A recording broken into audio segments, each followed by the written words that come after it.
안녕하세요.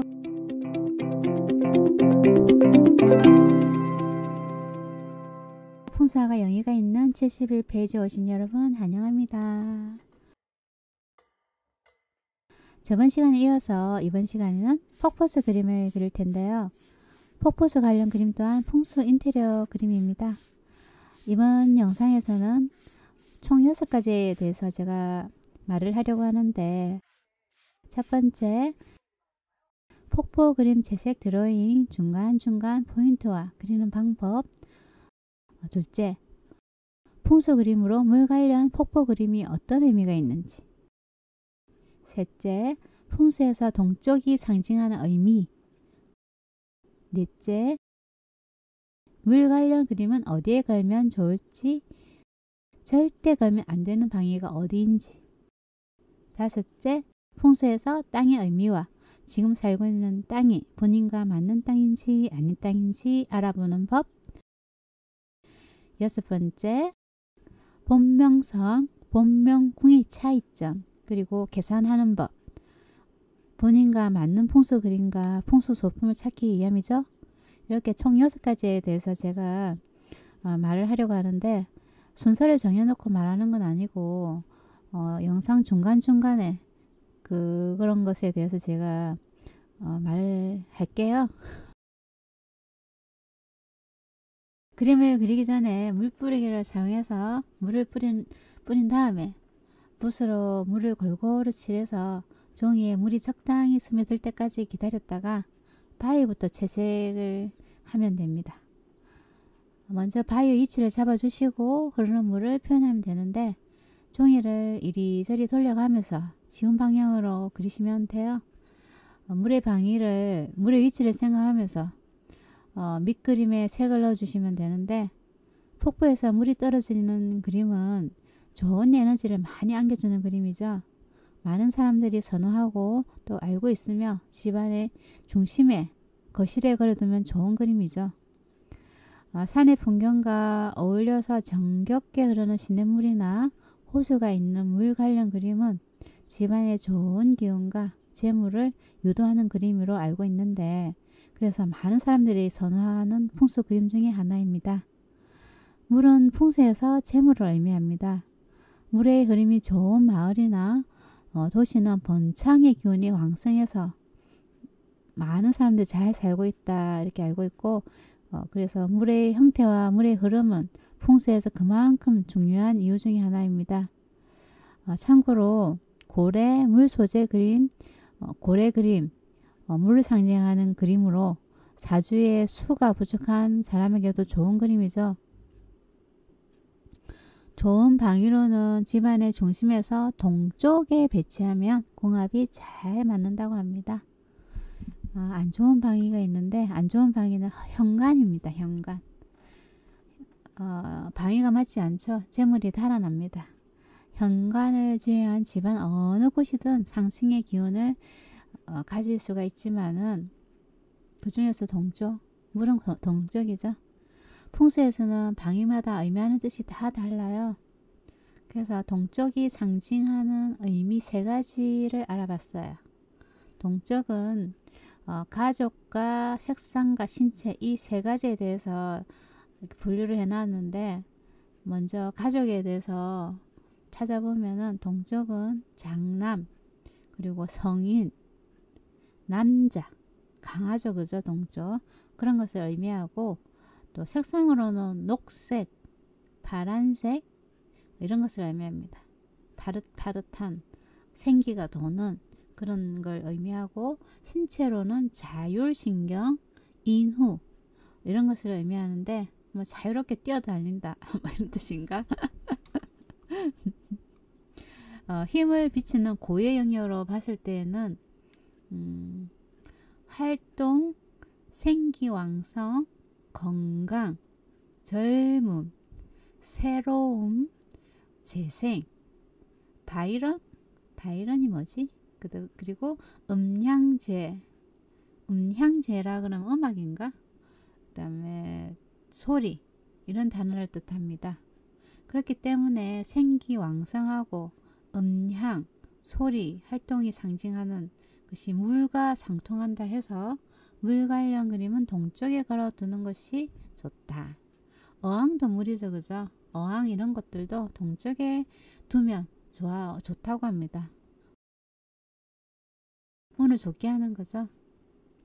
왜냐하면 모든 것의 시작을 의미하기 때문이죠. 동쪽이. 물을 그릴 때에는 넓은 붓을 사용해서 부드럽게 색을 넣어주시면 되는데, 이때 투명한 물을 그리기 위해서는 포인트죠, 포인트. 세로선을 잘 활용해야 합니다. 물에 비치는 느낌을 살리기 위해서 세로선 부분을 이렇게 붓으로 이렇게 싹 그을 수도 있지만 화장지로 세로로 싹 닦아주는 것도 괜찮아요.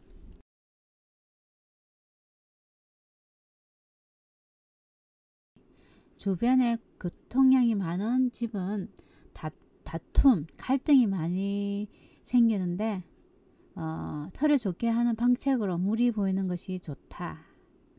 그러면 바다가 보이거나 강이 보이거나 그러면은 교통량이 많아도 조금은 상생한다 보시면 될 것 같아요. 상생하는 그런 것이 없다 그러면 첫째, 작은 수조관이 흐르는 화단.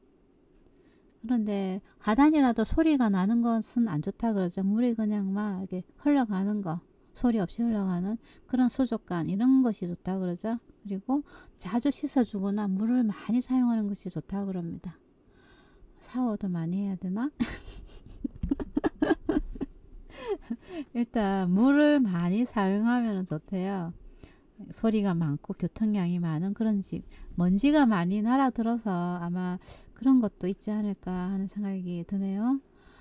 그리고 바위가 많은 폭포수 그림이라 동일한 작업을 계속 반복해서 그리면 되는데, 바위를 그리실 때에도 햇살의 방향을 생각하면서 빛이 없는 반대쪽 바위는 조금 더 진하게 이렇게 색을 넣어서 명암을 주면 됩니다. 여기저기 바위와 숲이 많이 있어서 시선이 분산될 수도 있기 때문에 가운데 중심이 되는 바위와 나무 그 부분을 선명하고 진하게 색을 넣고 나머지 중심에서 벗어나는 배경들은 형태만 잡아서 이렇게 밀어주죠. 그죠? 흐릿하게 밀어줍니다. 그렇게 되면 시선이 한 곳으로 모이면서 그림이 조금 더 생동감 있고 좀 괜찮아 보이는 것 같아요. 제가 그리는 방법이죠.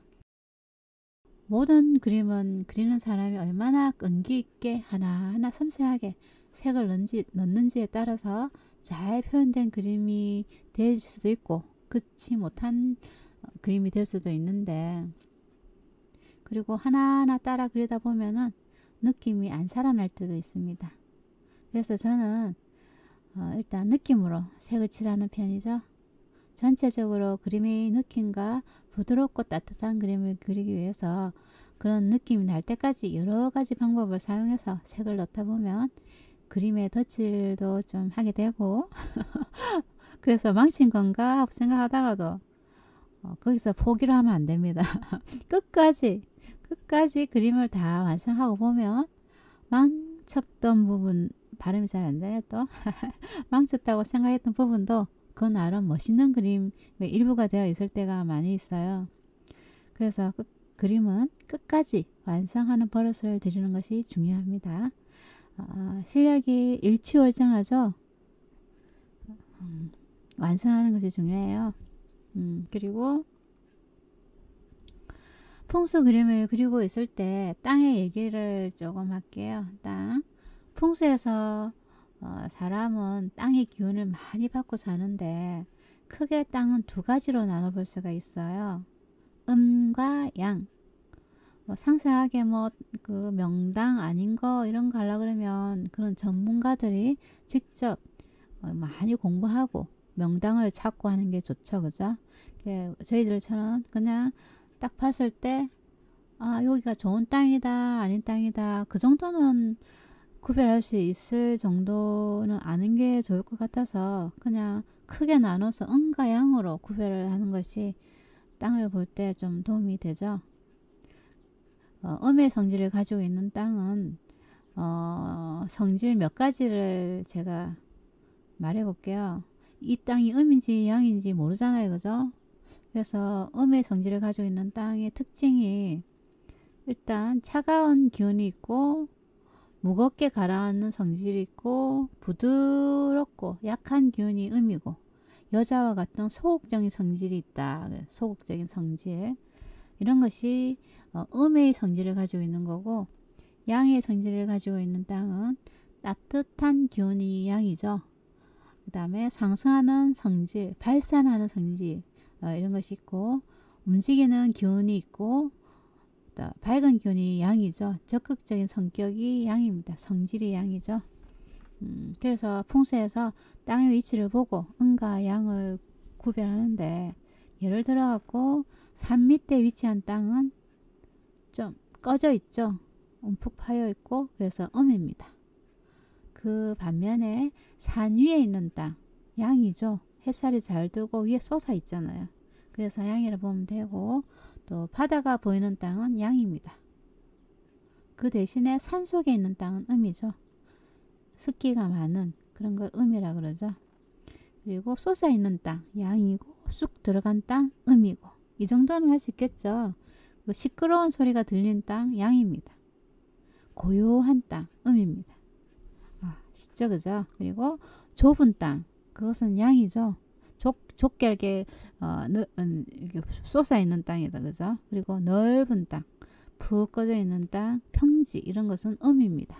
이렇게 땅을 양과 음으로 나눌 수가 있는데 이걸 왜 나누느냐 왜 나누냐 음의 성질이 있는 땅에 음의 성향을 가진 사람이 살면 어떻게 될까요?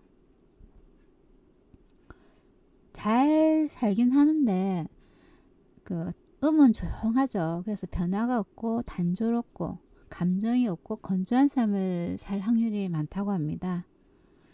양과 성질이 있는 음의 성질이 있는 땅에 양의 성질을 가진 사람이 살면 조용한 땅에 활동적인 사람이 살면 어떻게 될까요?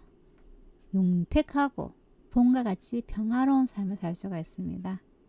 건조하지도 않고 중간중간 음양이 조화가 돼서 평화로운 삶을 살 수가 있다고 하죠. 그리고 양의 성질이 있는 땅에 양의 성향을 가진 사람이 살면 어떻게 될까요? 분산하겠죠. 시끄럽겠죠. 그죠? 활동적이고 한 곳에 진득하게 못 있고 막 돌아다닙니다. 알겠죠. 그죠?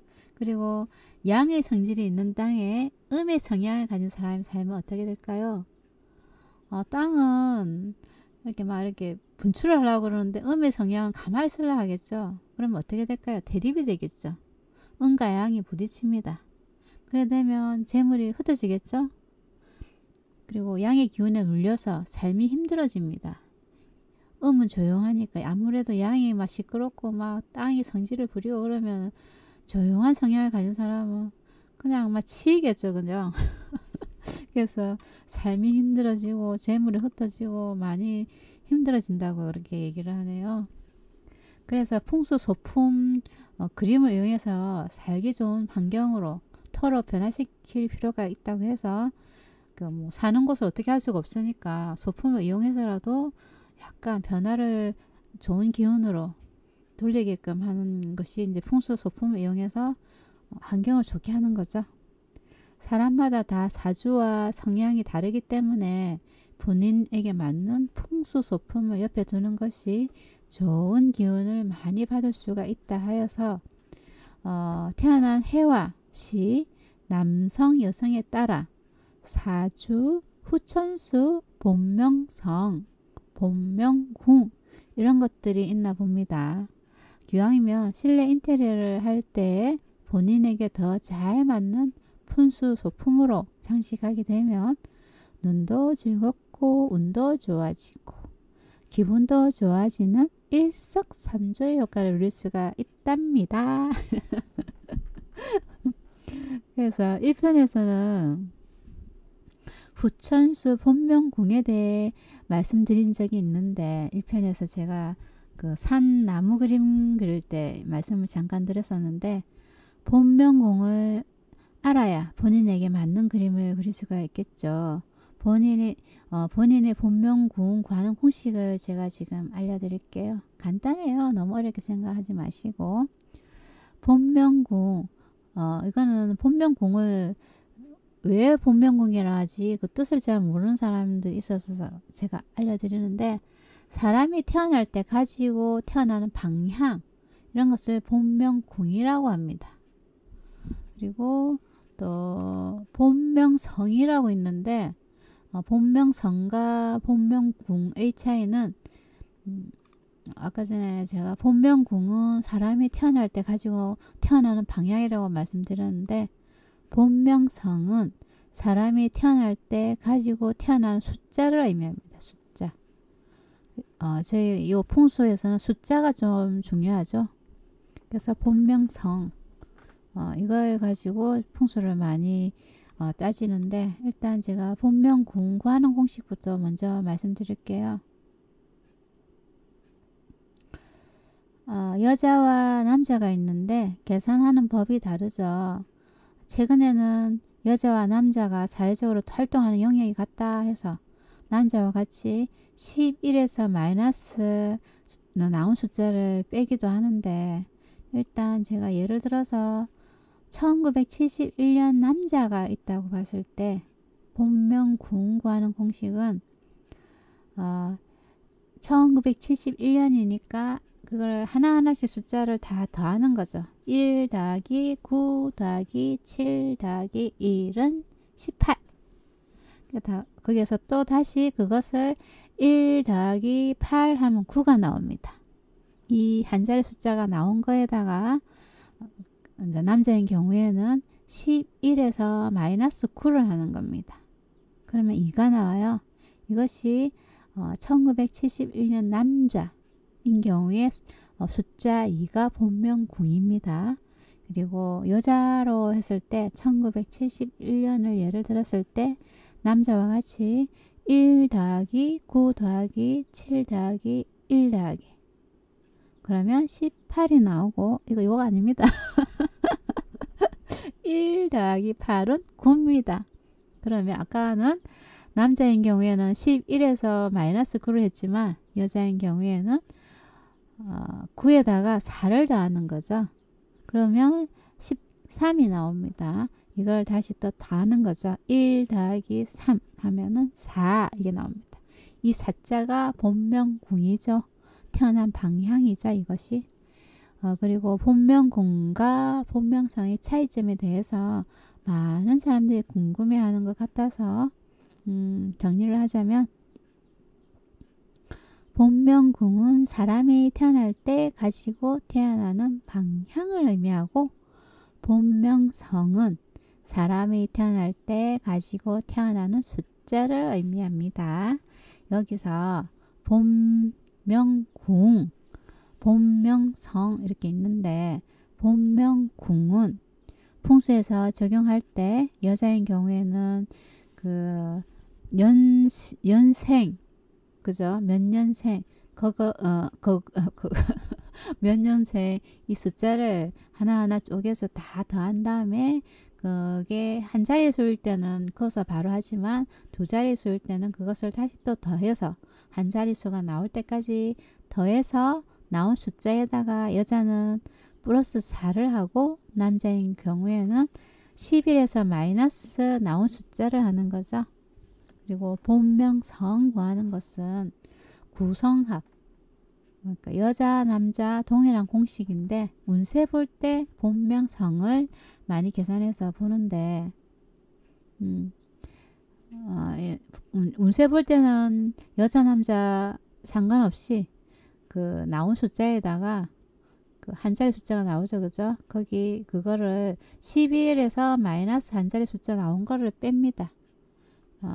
이렇게 하면은 간단하죠. 본명성은 아까 본명성이 뭐라 했죠? 태어날 때 가지고 나온 숫자를 의미한다고. 본명궁은 태어날 때 타고난 방향이라고 얘기했죠. 저도 막 헷갈려요.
그리고 다음 영상은 제가 또 다른 분 의뢰를 받아서 그 마을을 그렸어요. 뭐라 해야 되나, 마을 풍경을 그렸는데 그분은 화가 많은 사람이었어요.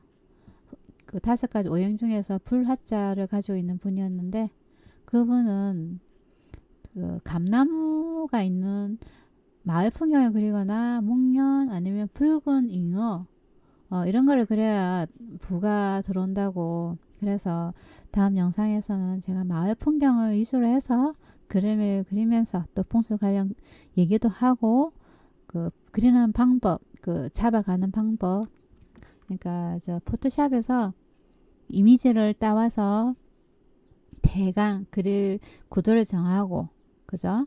그리고 나서 그거를 보고 그대로 그리는 것이 아니라 또 저 나름대로 포인트를 줘서 약간 변형을 줘서 이렇게 그릴 건데 여러분 많이 기대해 주셔도 될 겁니다. 그리고 다음 영상에 제가 영상을 편집하고 만들 때 여러분 부자 되고 싶으시죠? 부자. 그리고 아무튼 부자 되고 싶고 시험에 합격하고 싶고 좋은 인연 만나고 싶고 이런 것들도 그런 풍수 관련 그림을 옆에 소장하고 있으면 없는 것보다가는 빨리 이룰 수가 있다고 하니까 그런 거에 대해서 또 제가 영상을 보고 또 모아놓은 자료를 보고 여러분과 공유를 할 테니까 다음 영상도 많이 기대해 주시고, 그리고 아는 사람은 다 알지만 나만 몰랐던 사실 그런 거를 여러분하고 같이 공유를 할까 합니다. 여러분 다음 시간에 또 만나요. 안녕. 좋아요 구독하기 꼭꼭 부탁합니다. 바이바이.